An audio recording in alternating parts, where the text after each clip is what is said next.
సీరియల్లో సినిమాలో నటించాలనుకుంటున్నారా? అయితే వెంటనే మా యాక్టింగ్ స్కూల్లో జాయిన్ అవ్వండి. హాయ్ హలో నమస్తే, welcome back to Suman TV. ప్రస్తుతం మనతో పాటు ఉన్నారు family counsellor, motivational speaker, public speaker Rajani Rama గారు. నమస్తే మ్యామ్. నమస్తే నవీన. మ్యామ్, పెళ్లి చేసుకోవడానికి ఒక వయసు ఉంటుంది కదా, అంటే ఎప్పుడు జరగాలో అప్పుడు జరగాలి అని అంటూ ఉంటారు పెద్దవాళ్ళు. కొంతమంది పెళ్లి అనేది 30+లో 35 తర్వాత చేసుకుంటారు. అంటే ఎప్పుడు జరగాలో అప్పుడు జరిగితేనే బాగుంటుంది అంటే అది నిజమే అంటారా?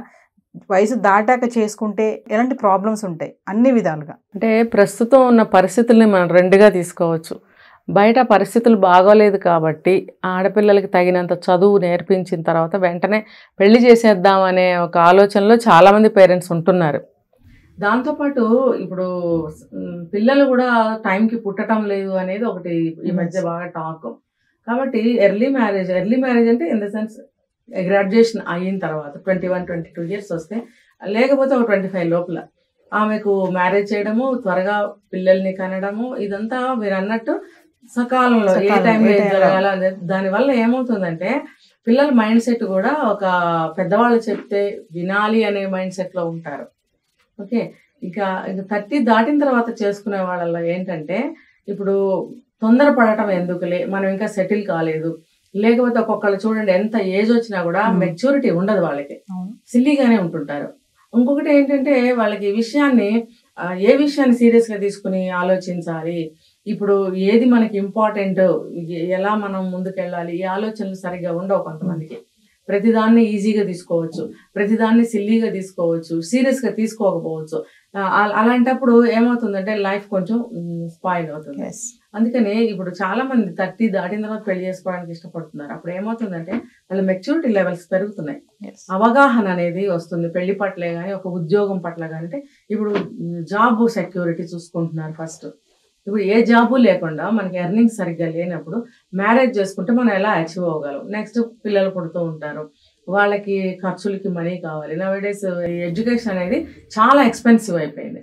సో దీనికి తగినంత మనీ మనకు కావాలి అని చెప్పి వాళ్ళు ఏం చేస్తున్నారు, ముందు మనం సెటిల్ అవ్వాలి, జాబ్ సెక్యూరిటీ చూసుకోవాలి, జాబ్ మనకు కన్ఫర్మ్ అయ్యింది, మనకి ఇందులో డోకా లేదు అనుకున్నప్పుడు కొంచెం విల్లింగ్ చూపిస్తున్నారు పెళ్లికి. అట్లానే ఏ విషయాన్నైనా సరే అవగాహన శక్తి ఎక్కువ ఉంటుంది. అంటే ఆ విషయం పట్ల వాళ్ళు బాగా ఆలోచించగలుగుతున్నారు, అర్థం చేసుకోగలుగుతున్నారు, దానికి తగ్గ నిర్ణయాలు తీసుకోగలిగే కెపాసిటీ వస్తుంది వాళ్ళకి. ఇప్పుడు చూడండి, ఒక 20sలో ఉన్న తెలివి కంటే 30sలో ఉన్న తెలివి 10 ఏళ్ళు డిఫరెన్స్లో వాళ్ళు కొంచెం పెద్ద మనిషి తరహాగా ఆలోచిస్తారు. కొంతమంది ఎంత ఏజ్ వచ్చినా కూడా పెద్ద మనిషి తరహాగా ఆలోచించరు. 60 సంవత్సరాలు వచ్చినా 70 సంవత్సరాలు వచ్చినా వాళ్ళు పెద్ద మనిషి తరహాగా ఆలోచించరు. ఎందుకంటే వాళ్ళ థాట్ ప్రాసెస్ ఆ విధంగా ఉంటుంది.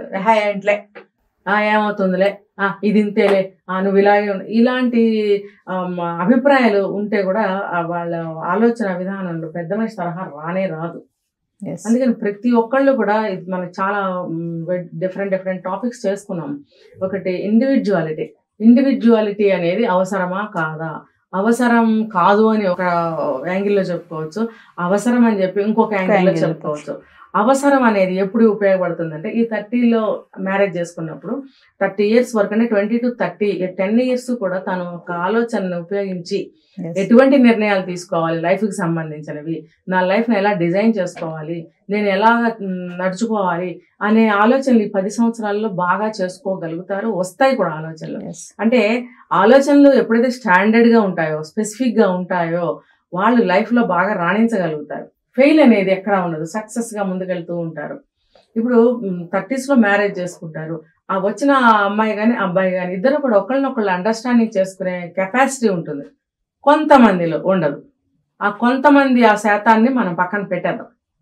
ఇప్పుడు కొంతమంది మనం చెప్పుకున్నాం, ఎన్నాళ్ళు చూసినా పద్ధతి మార్చుకోరు, ఆలోచన విధానం మార్చుకోరు, బిహేవియర్ మార్చుకోరు. అలాంటి వాళ్ళు ఇందులోకి రారు. జనరల్గా మనం మాట్లాడుకుందాం. జనరల్గా అయితే ఇలా ఆలోచించినట్టయితే లైఫ్ బాగుంటుంది అని చెప్పి ఇలా ఆలోచించి కొంతమంది లేట్ మ్యారేజ్ చేసుకుంటున్నారు. అయితే 30+ అయిన తర్వాత ఈ పిల్లలు పుట్టే సమస్యలు ఒకటి వస్తున్నాయి. కాబట్టి దానికన్నా ముందు ఇంకోటి చెప్పుకుందాం. ఇప్పుడు 20-25లో మ్యారేజ్ అయినప్పుడు వాళ్ళకి ఫిజికల్గా ఏదన్నా ఒక ప్రాబ్లం వస్తే, అనారోగ్యం చేస్తే, ఏదైనా సర్జరీలు జరిగితే వాళ్ళు తట్టుకోలేరు. ఫర్ ఎగ్జాంపుల్ డెలివరీలో సిజేరియన్స్, సి సెక్షన్స్ జరిగినప్పుడు వాళ్ళ బాడీలు కొంతమంది తట్టుకోలేరు. ఎందుకు తట్టుకోలేరు అంటే తగినంత అవగాహన లేక, తగినంత నాలెడ్జ్ లేక, చిన్న చీమ కుట్టినా తట్టుకోలేని స్థితిలో ఉంటున్నారనమాట. అరే ప్రతిదాన్ని కూడా న్యాచురల్గా తీసుకోగలిగే కెపాసిటీ ఎప్పుడు వస్తుందంటే ఒక మెచ్యూరిటీ లెవెల్స్ ఉన్నప్పుడే. ప్రతి చిన్నదానికి అమ్మో నాకు నొప్పి వచ్చేసింది, అమ్మో నాకు అది తగిలేసింది, అమ్మో ఇదే. ఎందుకనంటే తనని తను సున్నితం చేసేసుకుని నన్ను అపురూపంగా చూడాలి అని అనుకుంటూ ఉంటారు. నిన్ను అపురూపంగా ఎందుకు చూడాలి అని నీకు క్వశ్చన్ ఎప్పుడైనా వేసుకున్నావా? నాకు 25 ఏళ్ళు వచ్చినాయి, 24 ఏళ్ళు వచ్చినాయి, 23 ఏళ్ళు వచ్చినాయి, 5 ఏళ్ళ పాపను కాదు. నేను లైఫ్లో ఇన్ ఫ్యూచర్ అన్ని నేను ఎదుర్కోవాలి, నన్ను ఎందుకు అపురూపం చేయాలి, నేను స్ట్రాంగ్ అవ్వాలి అనే ఆలోచనలు రావు వాళ్ళకి. అదే మెచ్యూరిటీ లెవెల్స్. అదే కానీ 30లో వాళ్ళకి వస్తాయి ఆలోచనలు. అరే నాకు 30 years వచ్చినాయి, నేను తట్టుకోవాలి, నేను ఎదుర్కోవాలి, నా లైఫ్ని నేను ధైర్యంగా ముందుకు తీసుకెళ్ళాలి అనే ఆలోచనలు ఈ వయసులో వస్తాయి. ఈ వయసు కాదు, ఇన్ బిట్వీన్ 25 నుంచి 30 లోపల ఆ పెద్ద అవకాశం వాళ్ళకి ప్రతి ఒక్క విషయాన్ని కూడా ఆలోచించుకోవడానికి, అనలైజ్ చేసుకోవడానికి, ఎక్స్పీరియన్స్ చేయడానికి వాళ్ళకి ఆ 10 years అనేది చాలా పెద్ద అవకాశం అని నేను చెప్తాను. అలాంటప్పుడు వీళ్ళు సిజేరియన్స్ కానీ అలాంటివి అయితే కనుక ఆ నొప్పిని కానీ దాన్ని తట్టుకునే శక్తి వాళ్ళ బాడీ సంతరించుకుని ఉంటుంది అనమాట. అంటే కొంచెం స్ట్రాంగ్ అవుతుంది బాడీ. అదే ఇంకొక యాంగిల్లో కూడా చెప్పుకోవచ్చు.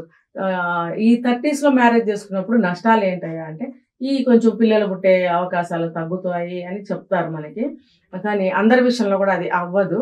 కొంతమంది విషయంలో అది పిల్లలు పుట్టకుండా ఉంటే ఎంత బాధాకరమైన విషయమో అది కూడా వీళ్ళు ఎక్స్పీరియన్స్ అంటే మనం ఇమాజిన్ చేసుకోవాలి. ఇప్పుడు పిల్లలతోనే జీవితం ఎంతో మంది అంటుండగా మనం వింటూ ఉంటాం. దాని సారాంశం ఏంటి అని ఆలోచించుకున్నట్టయితే కనుక 30 దాటిన తర్వాత కూడా మ్యారేజ్ చేసుకుంటే కనుక వాళ్ళు ఏం చేయాలంటే Day 1 నుంచి వాళ్ళ పిల్లలకి ప్లాన్ చేసుకోవాల్సిందే. ఎందుకు అని అంటే మీరు అన్ని అర్థం చేసుకుని 30 వరకు ఆగారు పెళ్లి చేసుకోవడానికి.